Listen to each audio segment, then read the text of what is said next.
Guys, before we start today's video, I want to give a big shout out to ButcherBox for helping support the channel. Super awesome. ButcherBox is a food delivery company that delivers high quality meats to your house. They're running a special from 5/10 to 5/31 called the Barbecue Bundle. The Barbecue Bundle, celebrating the start of grilling season. You end up, I've got a cue sheet over here that tells me what you get. You get 2 free New York steaks, 6 burgers, and 5 pounds of drumsticks with your first box free. I'll post a link down there in the video description for you. This is high quality meat, check it out. So it's 100% grass-fed beef, free range poultry, and pork, raised crate-free and humanely raised pork, and wild-caught seafood. Check it out. Boneless pork loin chop, grass-fed beef, 100% grass-fed, awesome. This is sent, and this is how cold it comes, man. There's literally steam rolling off this. Beef burger. I chose all this. This is what I wanted. We've got some chicken breast in here. I've got a lot of chicken in the freezer from our chickens. A lot of good ground beef, so that's it. What's this? Steaks? Whose mouth is watering right now? What we got here? Grass-fed ribeye steaks. I know who is eating out on the grill tonight. We're gonna go ahead and thaw some of this stuff up. So guys, again, I'll post a link down in the video description to ButcherBox.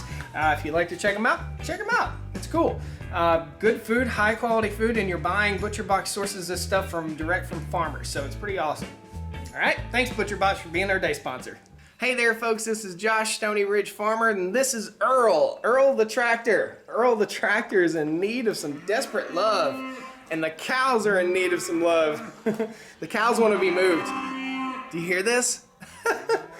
Today we're going to be wrenching on Earl. I hope you guys enjoyed that. We're going to move the cows first thing because they are fussing at me right now. They want to be moved to a new pasture. They're getting used to the pattern of movement every day. So every time I show up, the cows start mooing and hollering at me. It's pretty funny. So let's go move the cows. Then we'll see if Earl will fire up. I haven't started Earl since last April or so. After we tilled the garden last year, I haven't started Earl. So he's been sitting here.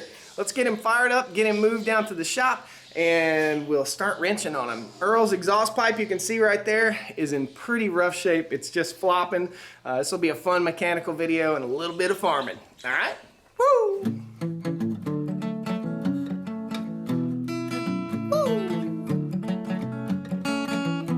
Stoney Ridge, farm Stoney Ridge,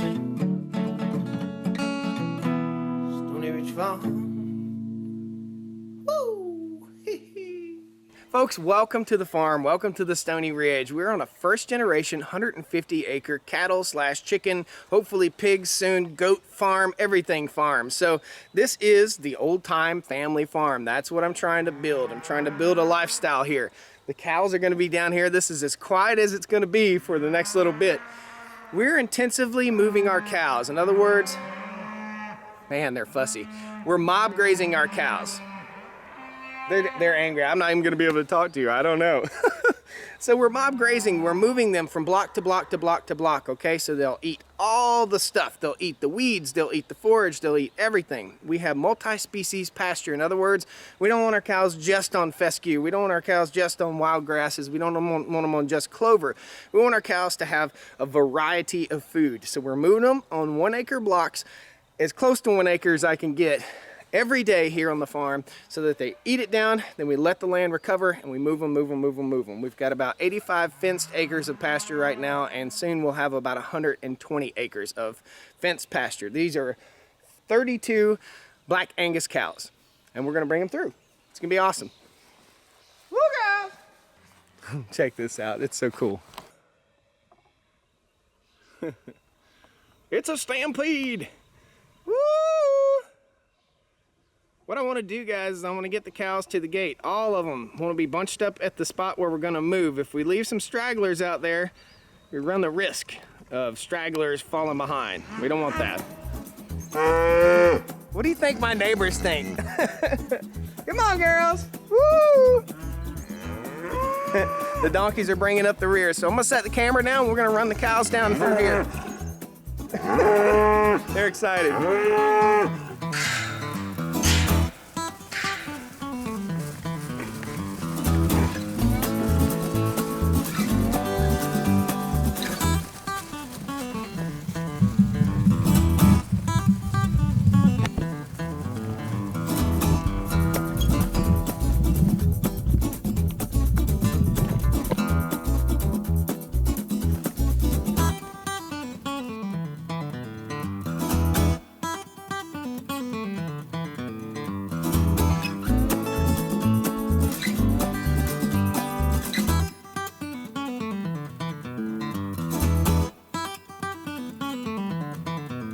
Wasn't that cool? So we just opened the gate right here and I put 2 polyelectric lines down through the yard, and we move these cows again on 1 block of land every day or every other day or so. So they'll be on that section. It's about 3 acres. They'll be on it for 2 days, and they'll be anxious to move across the farm to the bigger field that you probably saw in the drone footage. The donkey is with the cows for protection. The donkey is there to protect the baby cows from coyotes, in case you didn't know. So that's the other poly line. So there's an electric fence line running down through there. They would go out in the yard and start grazing if I didn't do that. But cows get used to this routine and move every day, just like the chickens are gonna be used to it here in just a second. We'll show you how we move the chickens. Everything is moving all the time on the farm. Awesome. So we just moved the cows here, and before we move the chickens, I want to quickly talk to you guys about our honeybees. So we've got, I think, 9 stands of honeybees right now. They're all doing fairly well. I've caught 3 or 4 swarms this year, so the honeybees are very, very prolific right now. They are growing. This is the height of the nectar flow right now, and all our tulip poplars are flowering out, so awesome. The honeybees are doing great. That's called a nuke box. That's a small box of bees that I caught. In other words, that was a swarm, and I caught those bees about 3 or 4 days ago. Awesome. Let's move the chickens. So these are our Cornish cross meat birds down here, okay guys? There are 35 or so birds in this 12 by 10-ish sized mobile chicken coop. I'll post a link right up here to our Everything Chickens playlist if you want more information on this coop.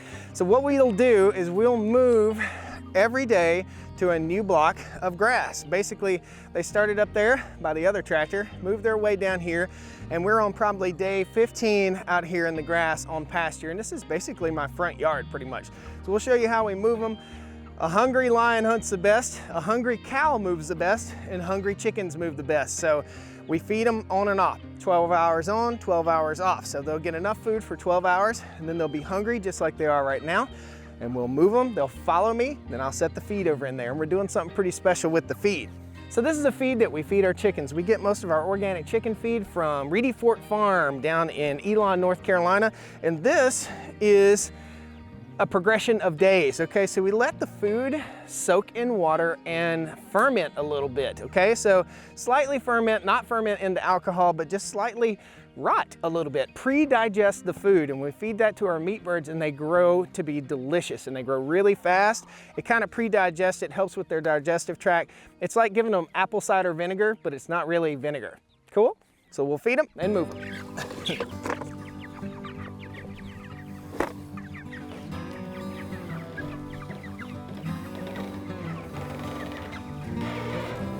Wherever I set the feeder is where the birds want to go.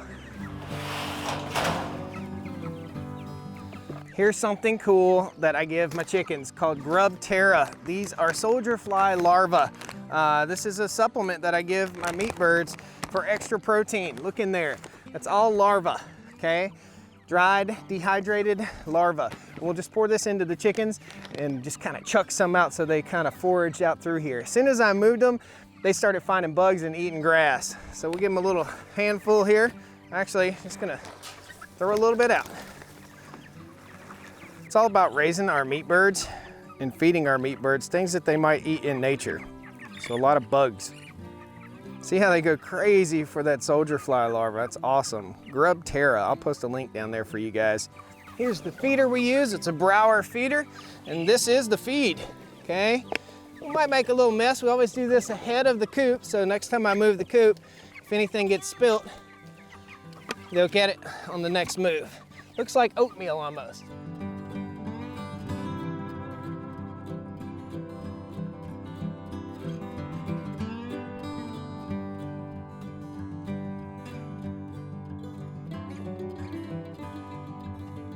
Cornish cross meat birds have a voracious appetite. If you've ever raised them, guys, you'll know this is just how they eat. They eat like there is no tomorrow, and they just gobble down as much food as they possibly can, and then they just lounge around in the coop right here.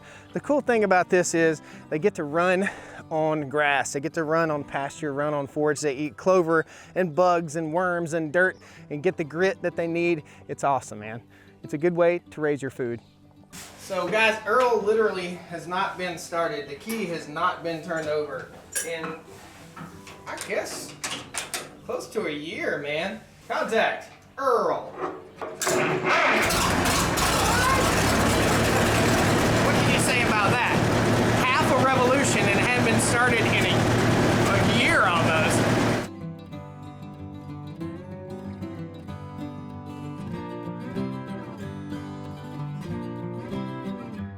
So here's one of the main problems that Earl has. The exhaust is about shot, man. We're gonna go ahead and cruise on down to the shop and get him staged up to get some work done.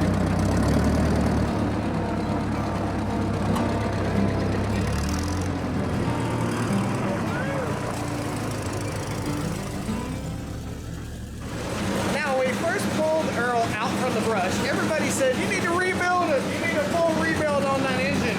I don't think so, bro. I don't think so. I think it just hasn't been ran in a while. No smoke. Doing good. Burning like a kitten, man. Have you hit it? We'll get a little smoke. Key off. Check out this key, guys. I've never seen a tractor key like this before. Isn't that weird? If I lose that, I'm up a creek. Let's get busy wrenching on Earl. So first order of business in my mind is after the tractor's cooled a little bit now, we're probably about 85 degrees, remove this old exhaust pipe and I'll show you what happened. If you look right here, we'll zoom you in just a little bit.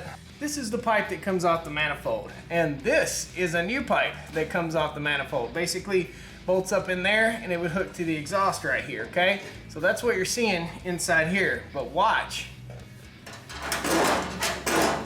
Cracked right along the edge of one of these ears on the flange somewhere. So I put coil on these bolts right here and we're gonna go ahead and slip these loose. We're gonna take this piece of muffler pipe and take it down to the muffler shop. Wow, man, that was awesome. And again, we're gonna perform a service on this critter. I am not planning on keeping this tractor. I'm tractor poor. I've got too many tractors. I bought this thing to do a little work with it and flip it. Let you guys enjoy it on the YouTube channel. And yeah, I'm not gonna keep Earl the tractor around forever. I mean, it's just an old tractor and I don't need it. It's around the 46 horsepower range and I already have two other tractors in the same horsepower. So the Massey Ferguson second Massey Ferguson 240 is gonna take the place of Earl. Don't email me about it. I've already got it sold. I've got a neighbor who's been begging for it, so we're gonna give him a sweet deal. So he's got a good tractor. Well, let's just say the cherry bomb isn't really firmly attached. Oh. There's the cherry bomb. We're gonna leave the cherry bomb. I think it's cool. What do you guys think? Should we leave the cherry bomb? I think it gives Earl the character that Earl needs. Okay, this is a little warm. That's okay. Oh, good gracious. That's crusty, man. Let me get you a close up. This is a connection to the flange that we're gonna be replacing. Oh, look at that. Oh, the whole thing came off. Look at that. Did not expect that to happen. So the flange and all came off. I guess this is as good a time as any to make sure I got the right part. Make sure these guys match up right. Man, I hope it's the right part. I don't know. Look how it broke off. We'll take this down to the muffler shop. Let the muffler guy fix her up. Do I need a gasket here? I believe I need a gasket. I hope I bought the gasket. It most certainly needs one. We're gonna coil this down, let it soak. I see broken bolts in our future.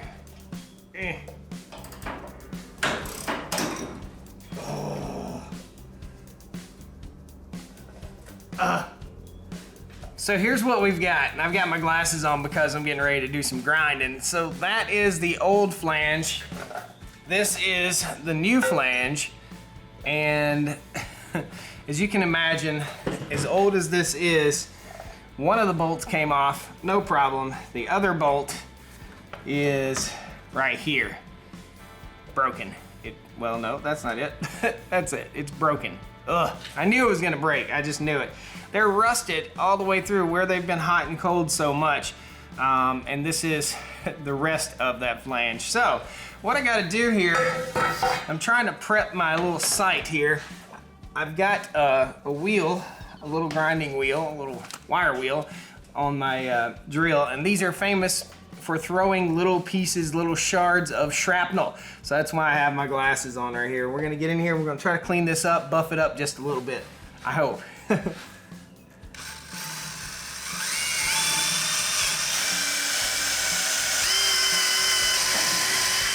Let's test fit the new flange. Yeah, I think we got it. So this is our reciprocating saw, and I saw an opportunity to use a cool tool. So take our blade out. You haven't seen one of these, you're not living right, man. Spider is the brand name. I'll post a link down in the video description. This is a wire brush that fits on your reciprocating saw. So you don't have to go like that. Awesome, so we're gonna get up in here, we'll turn the light back on and get back in here a little bit more. This thing is old. This is really old, and I am not too positive that we're gonna get a good seal, even with the gasket in there. And I do believe I bought the gasket, but we'll see. Fingers crossed.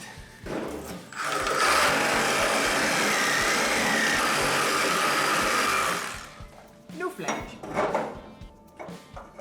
Check it out. It's gonna be nice.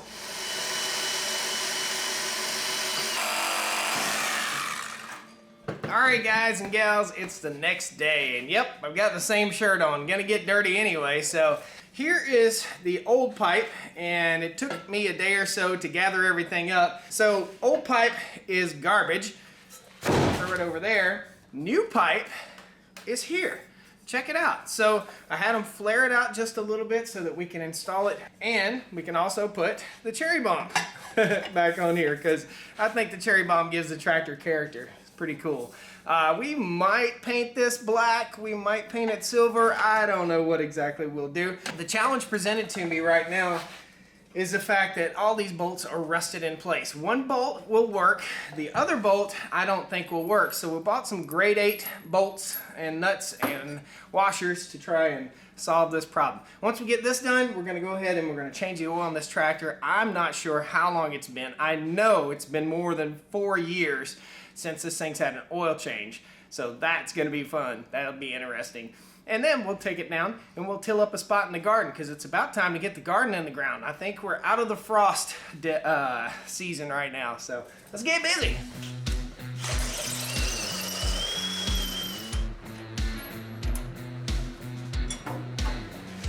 So guys, we needed a thick gasket to go in between the manifold and this is the thick gasket that we got.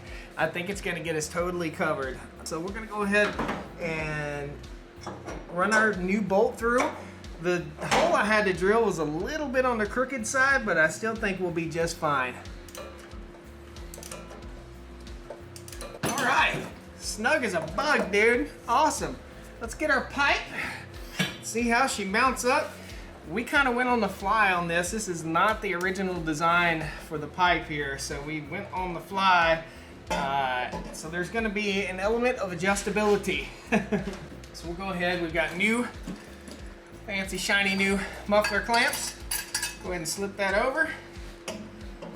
Man, we're going to be in business here in a minute. We're going to go ahead and fire the tractor up and see the stable exhaust. We'll warm it up just a little bit to get that oil moving and a little bit thinner. Then we'll go ahead and change the oil. Believe it or not, that canister contains the oil filter. It's not a screw-on type oil filter. It's a cartridge type oil filter. Oh, slice of heaven.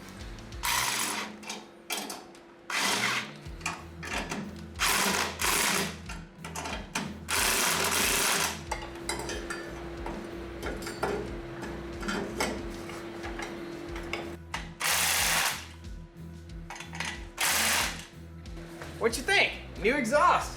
Awesome. Problem solved. That is tight, man. Next project, oil change. Yeah.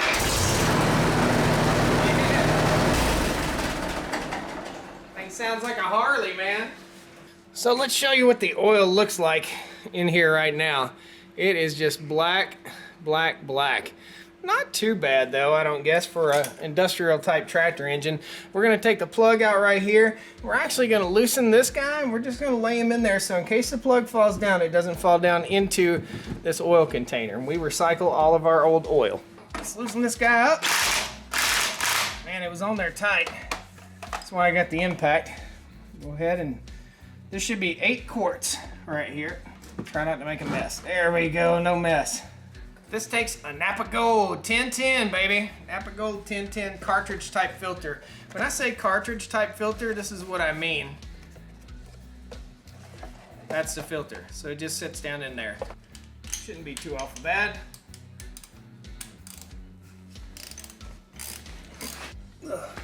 Woo! Okay, it doesn't screw off, it just comes off. Look at this sludge. Oh man, look at that. That's a sludge booger right there. Boy, this thing needed an oil change. That is just pure sludge, like chunks of sludge coming out of there, boogers. I love it. We've got a new little gasket. We'll put that in place right there. And we'll wipe this guy off real good. So, out with the old, and in with the gold, baby. Napa Gold. Sure don't seem like the right filter though. It's a snug fit. This filter that's in here, I'm gonna have to take it to the parts store because the Napa 1010 filter is the incorrect filter. It is not the right filter for this critter. It won't fit on the bolt right here. So, that's a total bummer. This will be the 3rd trip to the parts store in order to change the oil in this machine. We're back from Napa, and what we found out was the Napa Gold 1010 filter is the correct filter for replacement here. I guess Napa has combined several filters into one, and this is a little bit tight on the bolt. What we did was we found out the one that I had here was a little smaller than the one here. So we had to take a rubber hammer, rubber mallet, and tap that into place. I didn't want to do that without having better instructions. So we ended up doing that. We're gonna go ahead and we'll screw our filter back on to our housing. And some of you guys right now are thinking, oh man, you gotta fill that thing up with oil first. No, you don't. Make sure it's not moving, and we'll go ahead and reload. This thing takes 10.4 quarts of oil. That's a lot of oil. We're using a 15W40 industrial type engine oil. And away we go. So guys, I'm proud of old Earl. Earl is ready for a ride. New exhaust system in here, fresh oil change, fresh oil filter, awesome. The next thing we've got to do, and we're gonna save this for another video, is change out the hydraulic fluid in here. This takes around 32 quarts of hydraulic fluid. I already have the fluid. It does not have a filter system in place, or you guys let me know. Does this Massey Ferguson 65 have a filter? Everything I read says it doesn't have a filter, but we do have a problem. We have water in our transmission fluid. So if I reach down here, in our hydraulic fluid, you can tell you got water in it if it's milky, okay? And that's what it looks like. It looks milky. We're gonna show you guys the solution to milky hydraulic fluid and why it's doing that. Post comments down there. Tell me why it's doing that. Guys, stick around during the credits. We're gonna drop that tiller in the ground and we're gonna till up a little spot in the garden. I've got a lot of soil to move and you'll see the big piles of dirt down here. We're gonna build some raised beds this year. So I'm just tilling up the garden so I can scoop the soil up and put it in the raised beds. Thanks a lot for joining me today on the Stoney Ridge Farm. We had our challenges, we met and bested our challenges, and good old Earl's ready to rock and roll. Stick around, come around next week, we'll show you how to fix the problem of getting water in your hydraulic system in an old tractor like this. It's a really simple fix, and I think you guys will enjoy it. See you next time, all right?